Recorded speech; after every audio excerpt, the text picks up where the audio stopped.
Hello everybody and welcome to this Train Sim World 3, Train Sim World 4 news video. Today we're going to do some very heavy speculation and look at the possibilities for the New York Subway 7 train, the Flushing line.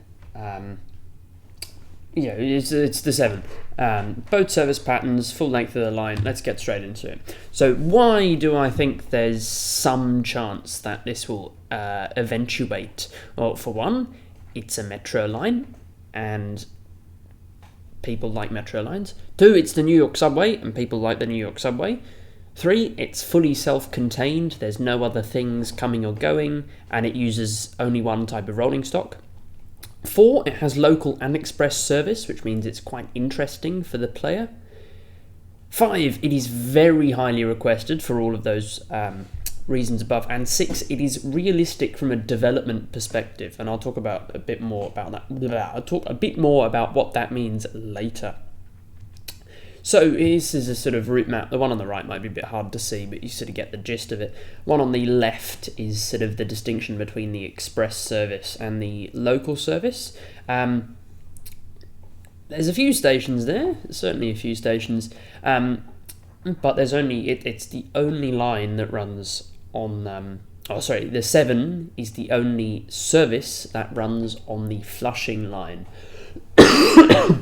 Got to get the New York terminology correct, because otherwise I will get raked over the coals in the comments. It's a reasonably direct route, except for that big dog leg through Queensboro. It's one of the busier lines in New York, because it's one of the only ones that go east-west across Manhattan. And almost everything else goes north-south. So one of the busy ones, it does have CBTC, but I'll talk a bit about that later and why that is not an issue. So the route, we've got 22 stations on the local, just 12 on the express, but obviously those 12 on the express are all on the local, and the Super Express service has 8 only.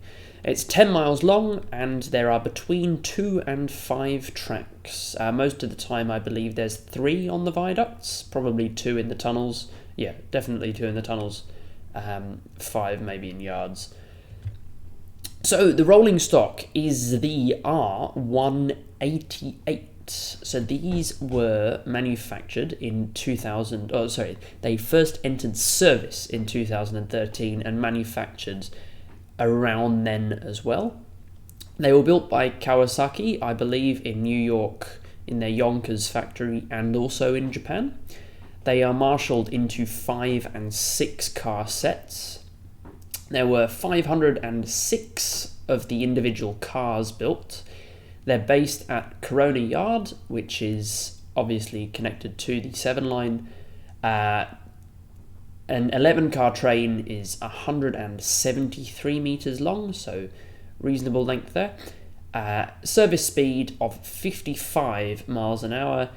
Acceleration of 1.1 metres per second squared, and they put out, the 5-car units put out 2,100 horsepower.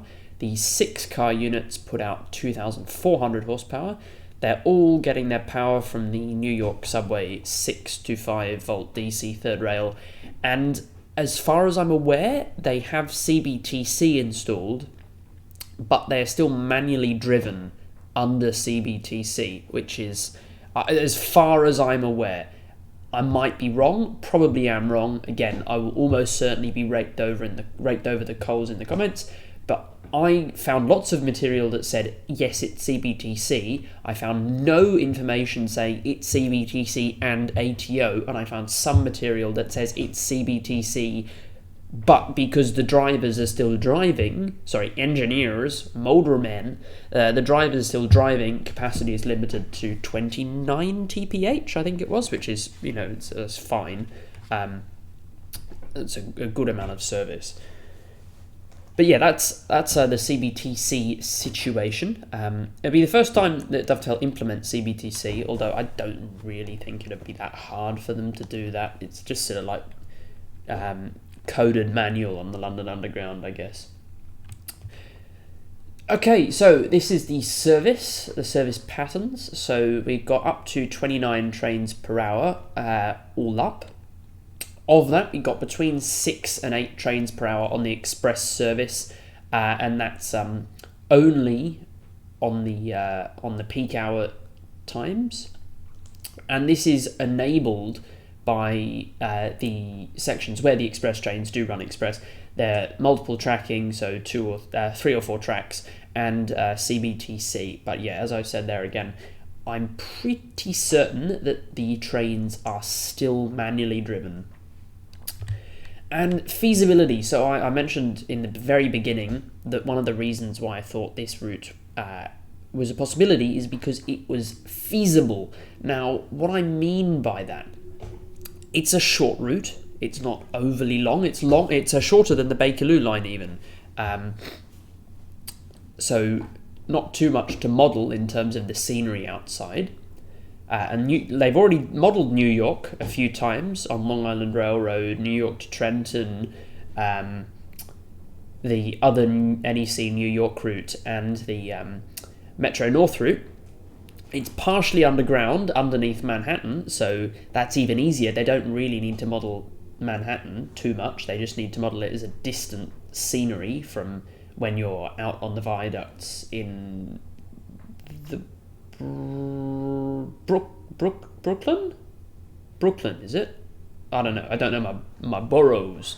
But yeah, it's partially underground in the busy bits, so no above ground modelling required there. Dovetail have a license for the MTA. That's pretty obvious considering we've had the Metro North and also the Long Island Railroad. And as I mentioned just a few seconds ago, Dovetail have done plenty of New York content. We've got the Long Island Railroad out of Penn, out of Atlantic Terminal and Long Island City. We've had Metro North out of Grand Central. We've had NEC that goes through Penn. We've had NEC out of Penn. We've got a lot of New York content. And I think the fact that they've got that obviously shows that they are capable of travelling to New York and getting all of the work done. They have people in New York who can do that, I assume, and they might send a few people out there as well. So it's not out of the question in terms of location, as maybe a Japanese or Australian route might be.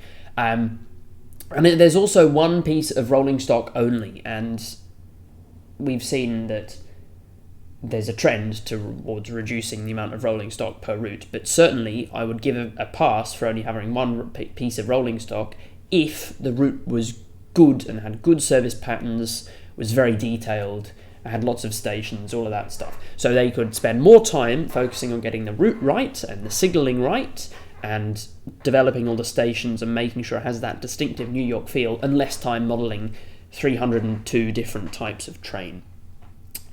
So that is more or less it. That's my New York Subway 7-line speculation. If you have anything else to add, please do leave it in the comments. If you have any questions, please also leave them in the comments. Make sure you have a look at my Train Sim World 4 portal on the website. Have a gander at the forums as well if you want to learn a bit more. And I'll see you next time. Goodbye.